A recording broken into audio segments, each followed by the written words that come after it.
I'm Jeremy. And I'm Stephanie, and this is Sue, the T-Rex. And we're here at the Nova Scotia Museum of Natural History in Halifax, Nova Scotia.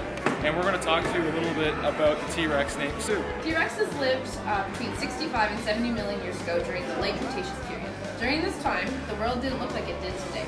There was a northern supercontinent called Eurasia and a southern supercontinent called Gondwana. T-Rexes were 13 meters long and 5 meters tall, and weighed anywhere between 4 and 6 tons. So basically they were longer than a school bus and heavier than an elephant. They ate large plant-eating dinosaurs like the Edmontosaurus and Triceratops. T-Rexes had about 60 teeth, and as you can see, anywhere is up to 9 inches long. Life is in motion, I'm stuck in line, alright. And I'm going to be talking to you more specifically on Sue. So basically, she was discovered in the summer of 1990 by a geologist named Sue Henderson. That's where the T-Rex got her name. And Sue Henderson was a paleontologist from Chicago. The T-Rex, Sue, is on record as being the most complete T-Rex fossil ever discovered. They found more than 80% of her remains, and they were well preserved.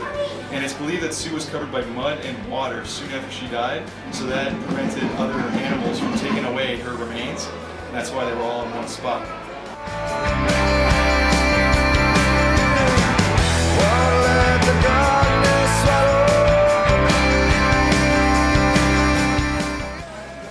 After more than 7 years of ownership disputes after her discovery, the Field Museum finally bought her in auction for over $8 million with the help of a bunch of donors.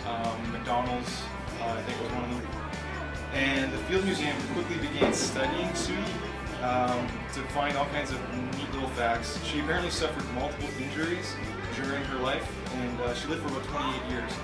The injuries included, damaged shoulder blade, broken ribs, a torn tendon in her right arm. I don't know how they know this, and various infections, including one on her right femur, I think it was, and that was why it was twice as big as her other femur.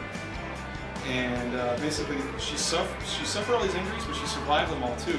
I don't know again how they know this, but her cause of death is still unknown.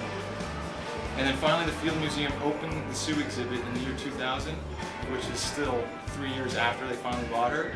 And now in the year 2011, she's here.